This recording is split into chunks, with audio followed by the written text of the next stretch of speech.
नगर परिषद आणि नगरपंचायतीसाठी मतदान प्रक्रिया पार पडली आहे. आता निकालाची प्रतीक्षा आहे. मात्र कुठेतरी आता स्ट्रॉंग रूम बाहेर राजकीय पक्षांचे कार्यकर्ते जे आहे ते लक्ष ठेवून आहे.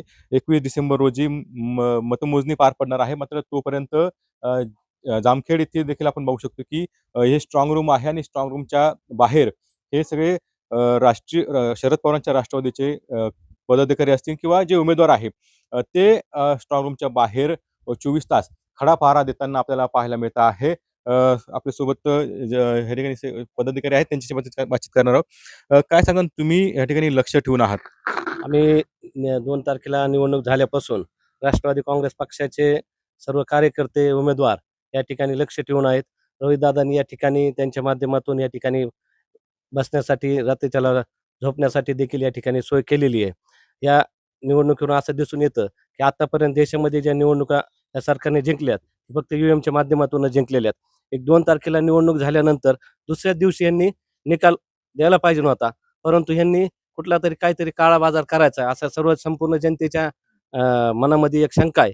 आणि पण तरी देखील आम्ही सर्व राष्ट्रवादी काँग्रेसचे कार्यकर्ते, पदाधिकारी या ठिकाणी 24 तास पहारा देऊन उपस्थित असतो. त्यातून काही गडबड करू नये अशी आमची भावना या ठिकाणी व्यक्त करतो.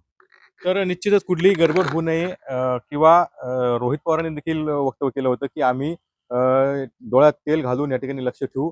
त्याच पद्धतीने सगळे कार्यकर्ते जे आहे ते ज्या ठिकाणी ईव्हीएम मशीन ठेवण्यात आलेलं आहे त्या स्ट्रॉंग रूमच्या बाहेर ही सगळी मंडळी जी आहे ती आपल्याला लक्ष ठेवून असल्याचं बघायला मिळतं आहे. कॅमेरा क्रमांक कसं कोणाला जाय TV9 मराठी, जामखेड, अहिल्यानगर.